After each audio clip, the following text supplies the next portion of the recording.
मुस्कुराते हुए सारी चिंताओं को छोड़ दीजिए, केवल मस्त हो जाइए। मस्ती में आकर हस्ती को भुला दीजिए। बस ठाकुर जी के बन जाएं 2-3 घंटे के लिए, माता के बन जाएं, भगवान के बन जाएं, फिर आनंद देखो। इसलिए दोनों हाथ फैला करके बड़े भाव से मन लगाते हुए मुस्कुराते हुए जय जय राधा रमण हरि बोल, जय जय राधा रमण हरि बोल, जय राधा रमण हरि बोल, जय जय राधा रमण हरि बोल, जय जय राधा रमण प्यारे राधा रमण, जय जय राधा रमण प्यारे राधा रमण, जय जय राधा रमण बोलो राधा रमण, जय जय राधा रमण प्यारे राधा रमण, जय जय राधा, जय जय राधा, जय जय राधा रमण हरि बोल, जय जय राधा रमण हरि बोल, जय जय राधा रमण हरि बोल, जय जय राधा रमण हरि बोल। दोनों ताली बजाते हुए हरि बोल।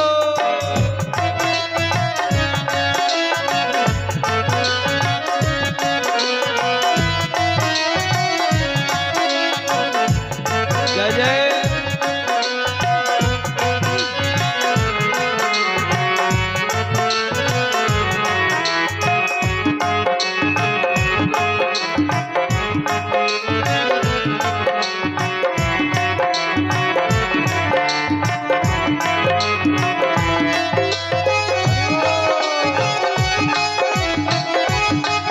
प्यारे की जय हो।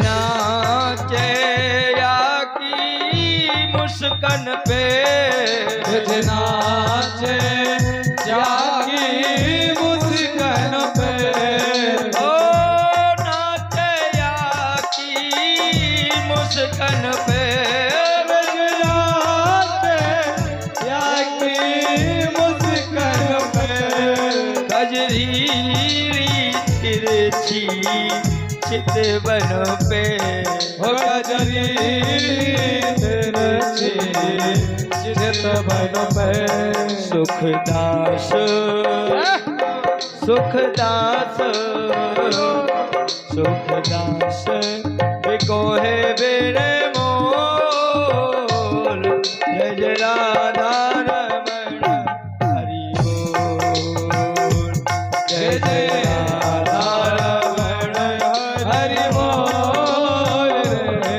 जय जय राधा रमण हरि बोल, जय जय राधा रमण हरि बोल, जय जय राधा रमण हरि बोल।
कर कालिंदी कर कालिंदी कर कालिंदी कोल के लो।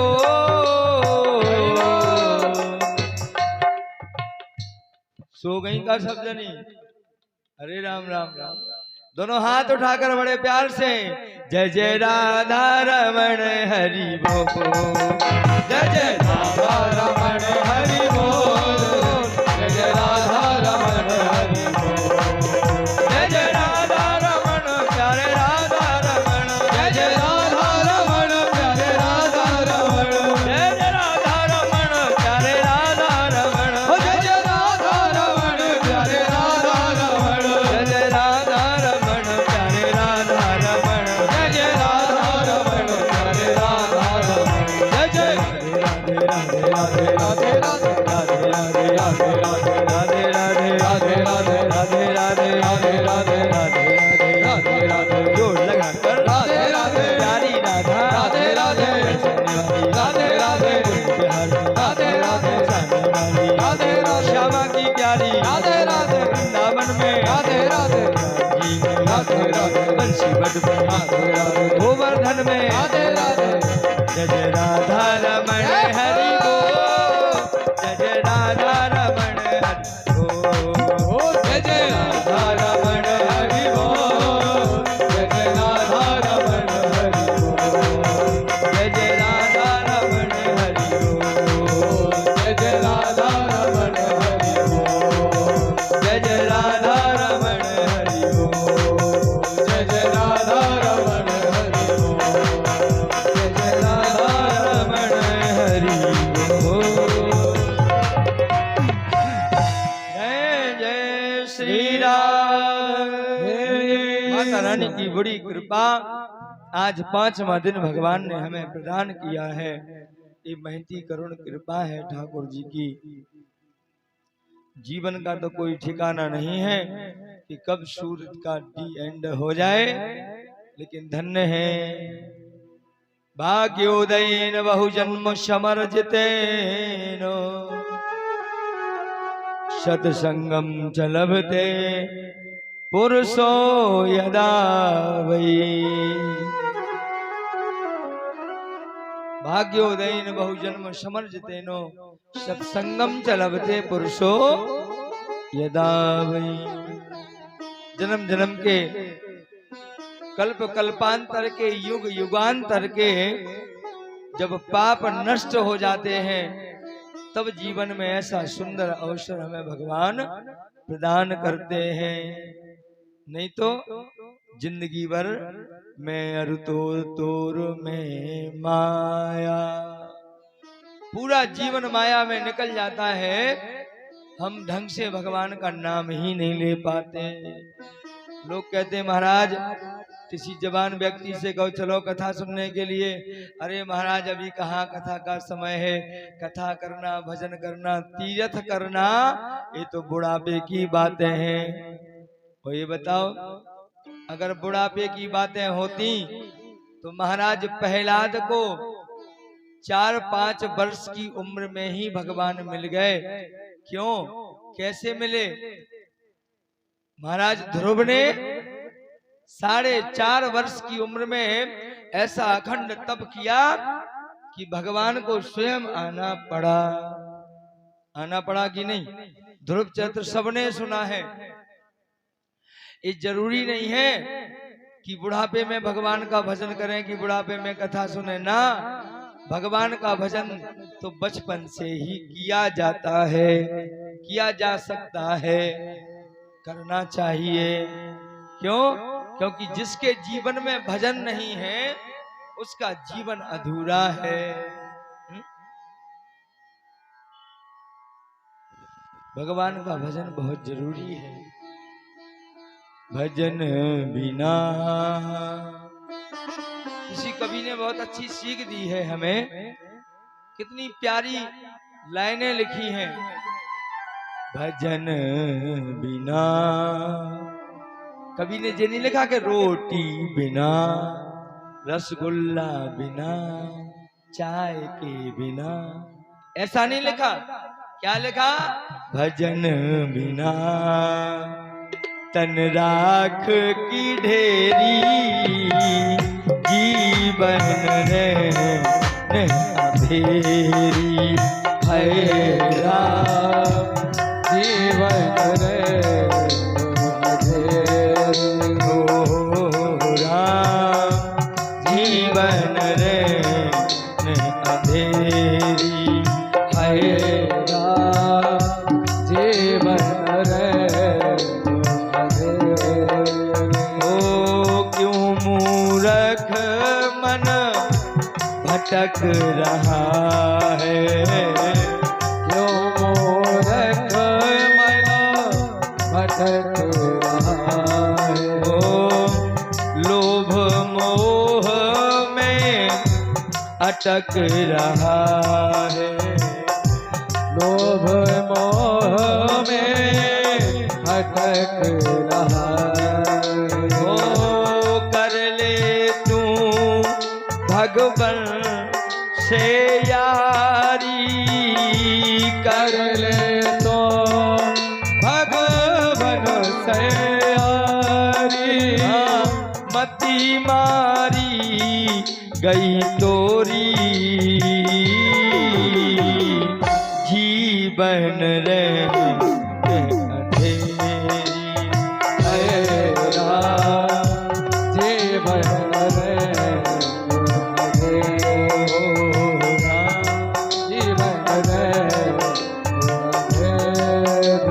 बाबा गोस्वामी जी तो लिखते हैं, कर से कर्म करो विधि नाना, मन राखो जहां कृपा निधाना। जहां भगवान है तुम्हारा मन वहां होना चाहिए। जो 24 घंटे अपनी जीवन की गाड़ी की बागडोर ठाकुर जी के हाथ सौंप देते हैं, उनका जीवन चकाचक चलता है। जो अपनी बागडोर माँ के हाथ में सौंप देते हैं, हमें चिंता नहीं अपनी, उन्हें चिंता हमारी है। हमारे नाव के खिवैया सुदर्शन चक्र, जिस दिन तुम अपने आप में ये कहना छोड़ दोगे कि हम ये कर रहे, हम ये करते, हम ही करते, हम ही करते, हम ही करते, जिस दिन छोड़ दोगे उस दिन तुम्हारे जीवन का कोई काम अधूरा नहीं रहेगा। आप लोग चकिया जानती कि नहीं? पहले के जमाने में चलती थी चकिया। आज हमारी जन्मदाता माँ का भी आगमन हुआ है कथा में। जोरदार ताली बजा दीजिए मम्मी के लिए। पहले के जमाने में चक्की चला करती थी। चाची सब लोग आई हैं, सबका स्वागत है, चाचा जी वगैरह, भैया वगैरह। उस चक्की का एक भाव है, जो गेहूं उसमें डाला जाता है, जो पाट के नीचे आता वो पिस जाता है, और जो वो कील लगी रहती ना, उसके चिपक करके जो गेहूं रह जाता है उसका कुछ नहीं बिगड़ता। तो कील है ठाकुर जी, जीवन का आधार है ठाकुर जी। अगर तुम ठाकुर जी से चिपक जाओगे, उनके चरणों से चिपक कर रह जाओगे, तो संसार की कोई भी चकिया का पाट तुम्हारा कुछ नहीं बिगाड़ सकता है। भगवान की ऐसी कृपा है। राम भरोसे जो रहे सो पर्वत पे हरे आए। और जो राम के भरोसे नहीं रहते, उनमें चाहे जितना पानी लगाओ, खाद डालो, सूखने हैं तो सूख ही जात। इसलिए जीवन अपना भगवान के हाथ सौंप दीजिए। आज धन्य है, भगवान आनंद कंद श्री कृष्ण चंद्र का जन्म हो गया। बोलो नंद के लाला की जय, यशोदा के छैया की जय, ब्रज के बसैया की जय। आज भगवान कृष्ण का अवतार, 24 अवतारों में सर्वश्रेष्ठ अवतार है भगवान कृष्ण अवतार। क्यों? क्योंकि 16 कलाएं होती हैं। भगवान ने राम का जन्म लिया तो 14 कलाओं से, और भी देवताओं का जन्म लिया तो अनन्य कलाओं से, लेकिन भगवान ने कृष्ण जन्म तो 16 कलाओं को समाहित करके फिर जन्म प्रकट हुए। भगवान पूर्ण ब्रह्म बन करके भगवान कृष्ण को योगियों का भी योगेश्वर कहा गया है। बोलो योगेश्वर भगवान की जय। 16,108 गोपियों के बीच में रहकर रास लीला करने के उपरांत, चीर चुराने के उपरांत भी भगवान कृष्ण के नाम में उपाधि दी गई। तो कहे कि योगेश्वर की। योगेश्वर ब्रह्मेश्वर किसको कहा जाता है? जो त्याग करता है वो योगियों का भी योगेश्वर है हमारा कन्हैया। आज भगवान का जन्म हुआ, लेकिन एक विशेष बात है ध्यान देने की। भगवान का जन्म कहाँ हुआ? मथुरा में माँ देवकी के गर्भ से जन्म हुआ। लेकिन दुंदुबी, झींका, मजीरा, ढोलक, तान पूरा कहाँ बजाया जा रहा है? बधाइयां, सोहरे, दादरे कहाँ हो रहे हैं? दादरे होते कि सोहरे जब बालक होता है घर में, वो कहाँ हो रहे? गोकुल में नंद जी के दरवाजे हो रहे कि नहीं? आज मैया यशोदा के द्वार बधैया बाज रही। आज मैया यशोदा के द्वार बधैया बाज रही। आज मैया यशोदा के द्वार बधैया बाज रही। आज मैया यशोदा के द्वार बधैया बाज रही। ओ बाज रही, हाँ बाज रही है, बाज रही, हाँ बाज रही है। बाज रही, हाँ बाज रही है, बाज रही है। बाज रही है। बाज रही, हाँ बाज रही है, बाज रही है। बाज रही है। आज मैया विधवासन के द्वार बधैया बाज रही। आज मैया के दवासन के द्वार बधैया बाज रही। जय हो।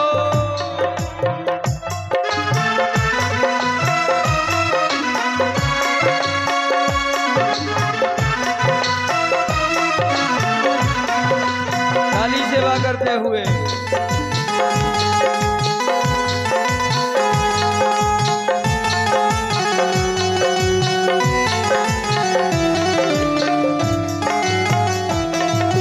प्यारे की जय हो।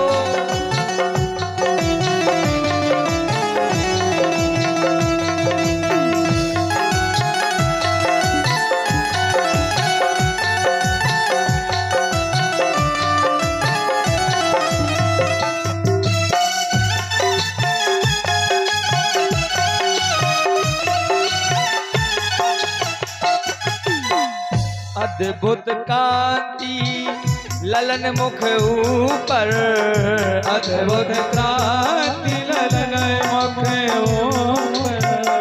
ललन मुख ऊपर, लाला मुख ऊपर, ललन मुख ऊपर, लाला मुख ऊपर। अद्भुत कांति ललन मुख ऊपर, अद्भुत क्रांति ललन मुख ऊपर। होत भवन उजियार, हो होत भवन उजियार बधैया बाज रही। आज मैया यशोदा के द्वार जय हो।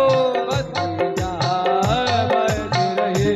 आज मैया यशोदा के द्वार बधैया बाज रही।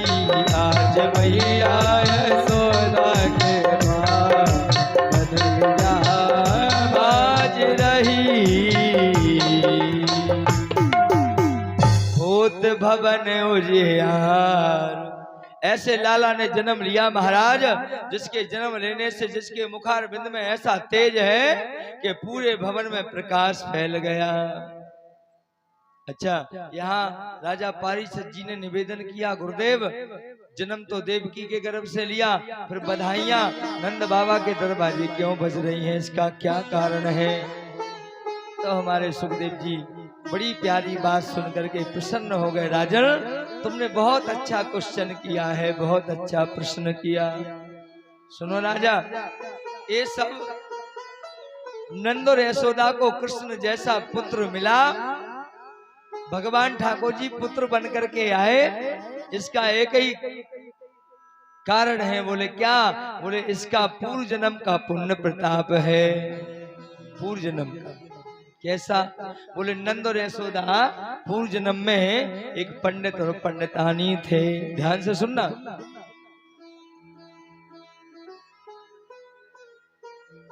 पूर्व जन्म में पंडित और पंडितानी दोनों प्राणी बहुत प्यारे आत्मा। पंडित जी का बहुत अच्छा स्वभाव, पंडितानी का बहुत अच्छा स्वभाव। पंडित और पंडितानी का ऐसा नियम था कि रोज अपने घर में ब्राह्मणों को और संतों का भोजन कराते थे। भोजन भंडारा कराने से भगवान बड़े प्रसन्न होते हैं। ध्यान देना, हम रोज कहते हैं जो भी भक्त बाहर से आ रहे हो, चाहे गांव के हो, क्षेत्र के हो, सब लोग कथा के बाद भंडारा भोजन पा करके जाएं। सबकी सेवा है। ये मत सोचो कि हम गांव के हैं तो नहीं, सबसे निवेदन है कथा के बाद सब भोजन भंडारा पाकर जाया करें। परसों तो भंडारा होना ही है, वो माता की कृपा, ये भी माता की कृपा। यह आयोजन आप सभी के सहयोग से होता है। बोलो भक्त वत्सल भगवान की जय।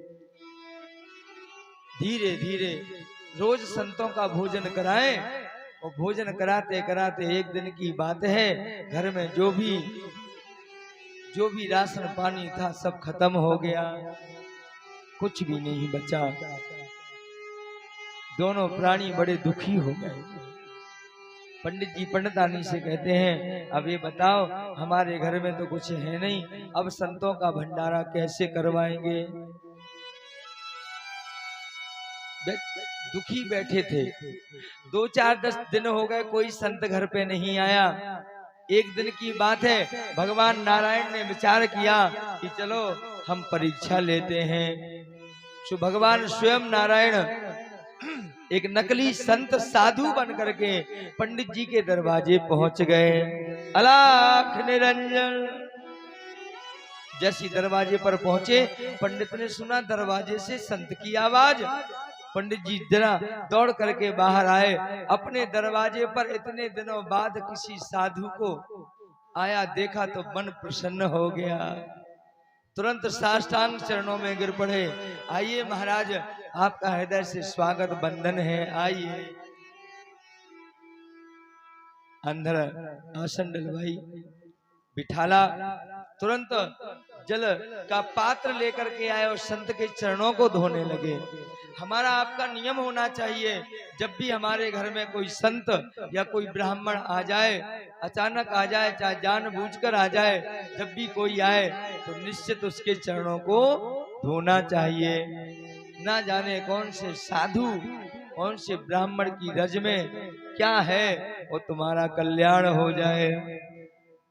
धन्य है आज हमारे ब्राह्मण देवता चरणों को धोने लगे। किसके? एक साधु के। पंडितानी से दौड़ करके कहा चरणामृत ले लो। चरणामृत दिया, दौड़ करके फिर आए।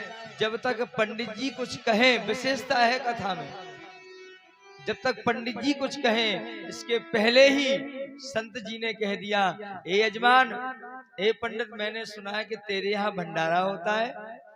बोले जी गुरुदेव।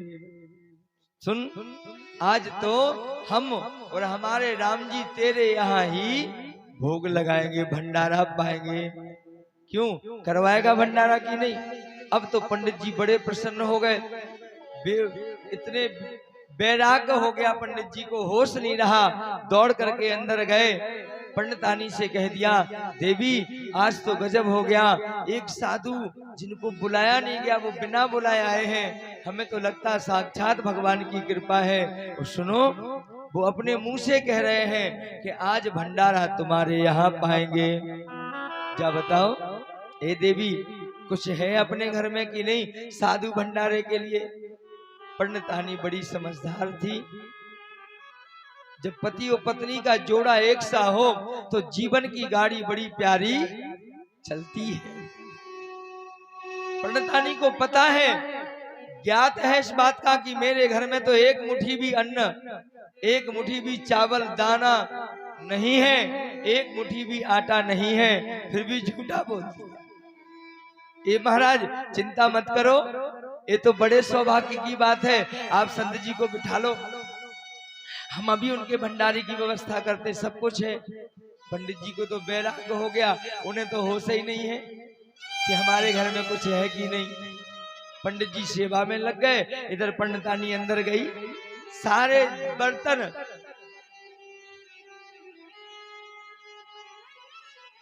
जितने बर्तन घर में रखे थे, सारे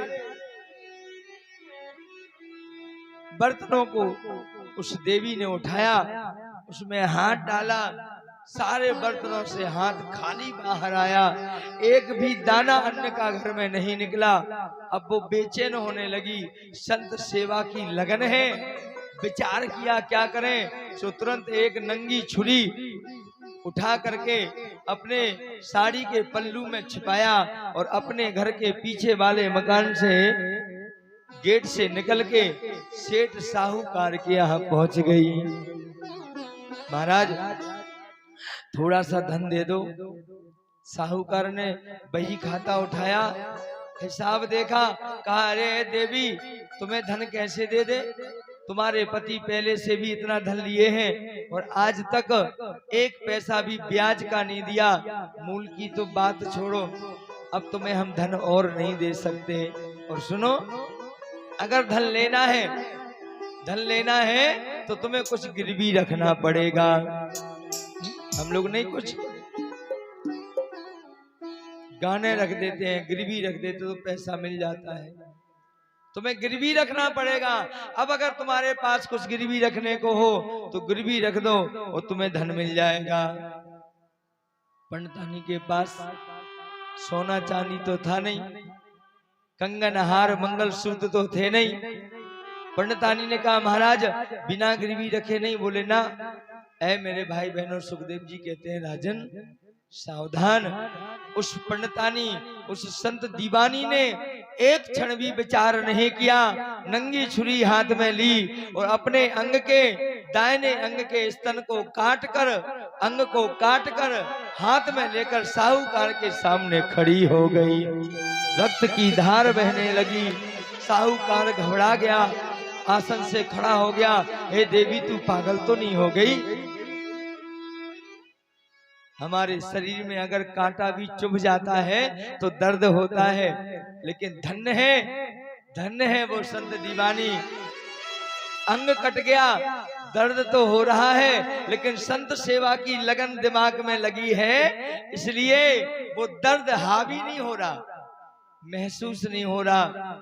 रक्त की धार बह रही है, चेहरे पर मुस्कुराहट है, मन संत की सेवा में लगा हुआ है। साहूकार ने प्रश्न किया, देवी ये बताओ, तुम्हें धन तो हम दे ही दे रहे हैं, लेकिन ये बताओ इतना जरूरी धन तुम्हें काहे के लिए चाहिए था जो तुमने अपने अंग को काट दिया? दर्द नहीं हो रहा है? काहे के लिए? तुम्हारे बेटे की नौकरी लग रही है क्या? बोली ना। तुम्हारे बेटे की शादी है क्या? बोले ना। बोले बिटिया का विवाह है क्या? बोले ना। फिर काहे के लिए इतना धन चाहिए? अर्जेंट, जरूरी? उस देवी ने कहा महाराज हमारे घर में एक साधु देवता पधारे हैं, एक संत भगवान का आगमन हुआ है, बस उन्हीं संत जी के भोजन कराने के लिए, भंडारा जुबाने के लिए धन की आवश्यकता है। अब तो साधु और ज्यादा आश्चर्य में पड़ गया। धन्य है प्रभु, ऐसी तेरी लीला। दौड़ करके गया, ढेर सारा धन लेकर के आया और धन दे दिया। उस पंडितानी ने अपने कटे हुए अंग पर वस्त्र को बांधा वो वस्त्र बांधकर दर्द तो बहुत हो रहा है, सीधे बाजार में गई, बाजार से कच्चा राशन पानी खरीदा,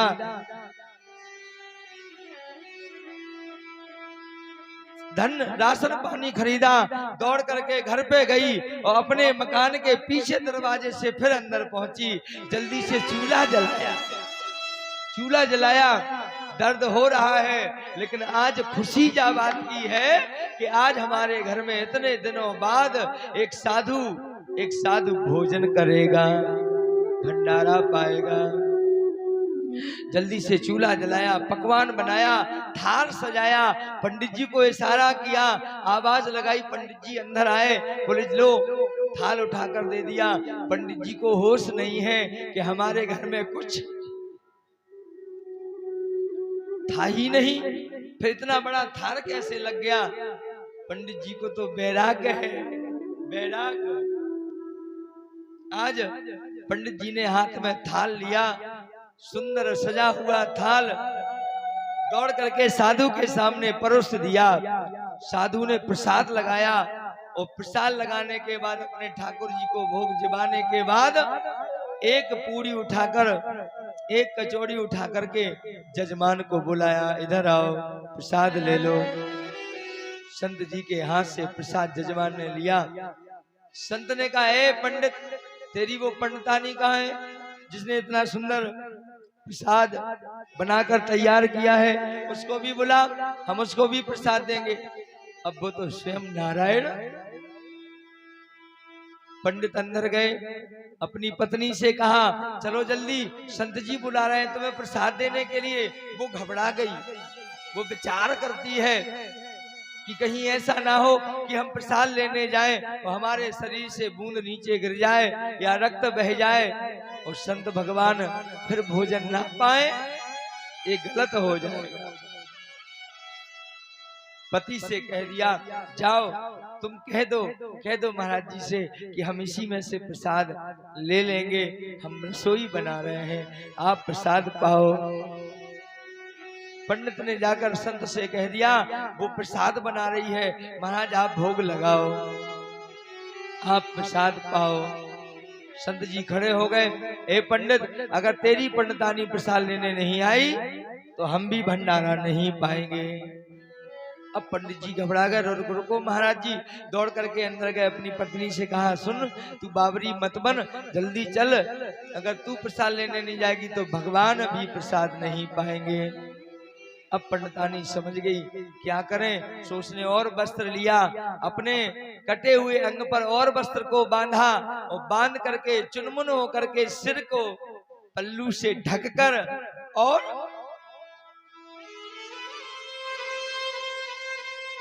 साधु भगवान के सामने पहुंच जाती है। प्रणाम किया। जैसी संत भगवान प्रसाद देने लगे, उस देवी ने दोनों हाथ आगे बढ़ाए और जैसी हाथ आगे बढ़ाए उसके शरीर में तनाव हुआ। सुखदेव जी कहते हैं, राजन, उस पंडितानी देवी को जिस बात का डर था आज वही हो गया। शरीर में तनाव हुआ तो शरीर से रक्त की 2 बूंद संत के सामने जमीन पर गिर जाती है। संत ने रक्त की बूंदों को देखा, आगोश में क्रोध में आ जाते हैं, खड़े हो जाते, अरे देवी, आज तो तू मेरी जिंदगी की सारी तपस्या खंडित करने वाली थी, तूने अच्छा नहीं किया। पंडितानी समझ गई कि कहीं ऐसा ना हो कि महाराज जी और कुछ कह दें, इसलिए चरणों में गिर पड़ी, कान पकड़ के क्षमा मांगने लगी, त्राही मांग। महाराज पहले पूरी बात सुनो, निवेदन है। क्या ये तेरे शरीर से रक्त कैसे बह रहा है, सत्य बता। पंडितानी ने कहा, महाराज क्षमा करना, हमारे घर में आपके भंडारा प्रसाद के लिए कुछ था नहीं, आप आज इस देरी पर आए और भूखे चले जाते तो हम लोग अपने आप को माफ नहीं कर पाते, इसलिए हे महाराज, हमने आपके भंडारे की व्यवस्था करने के लिए अपना शरीर का अंग एक साहूकार के यहाँ काट कर गिरवी रख दिया है, फिर कच्चा राशन पानी लाकर वो आपके भंडारे की तैयारी की है। महाराज क्षमा करना, ये गलत नहीं है। जहां से भगवान नारायण जो नकली साधु बने हैं, जहां से नारायण ने ऐसी बात उस पंडितानी के मुंह से सुनी, भगवान तो सब जानते हैं। जैसे ही सुना, एक सेकंड में नकली साधु का भेष त्याग दिया और असली चतुर्भुजी नारायण बनकर प्रकट हो गए। बोलो भक्तवत्सल भगवान प्रकट हो गए। दोनों पति पत्नी पंडितानी पंडित जी ने नारायण भगवान को अपने घर में देखा तो हृदय गदगद हो गया, चरणों में गिर पड़े। हे प्रभु आप? बोले हाँ। अरे हमारे बस में तो संसार है, हे देवी माँ तूने तो आज गजब कर दिया। नारायण कह रहे हैं उस पंडितानी से, ध्यान दे, उस भक्त से साक्षात नारायण बोल रहे हैं, ऐ पंडितानी तूने तो गजब कर दिया। हम तो, हमारे बस में संसार है, लेकिन आज हम तुम्हारे बस में हो गए। सुन, तूने तो इतना बड़ा एहसान इस सिर पर, इस कंधे पर रख दिया, जिसका भजन, जिसका एहसान इस जन्म में तो हम चुका नहीं सकते, लेकिन हम तुम्हें वचन देते हैं, जाओ अगले जन्म में तुम नंद, तुम्हारे पति नंद और तू नंद रानी यशोदा बनेगी। द्वापर में तू नंद और यशोदा बनेगी।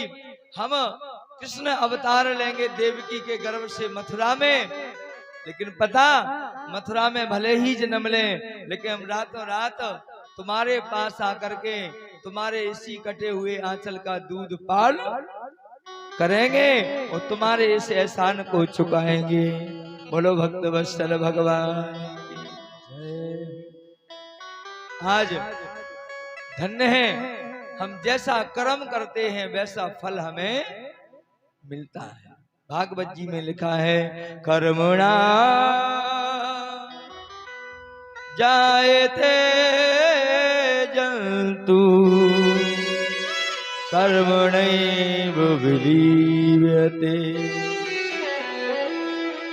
सुखम दुःखम भयं क्षेमं कर्म कर्म प्रशस्यते। कर्म ना जायते जंतु, जो जस करहि सो तस फल चाखा।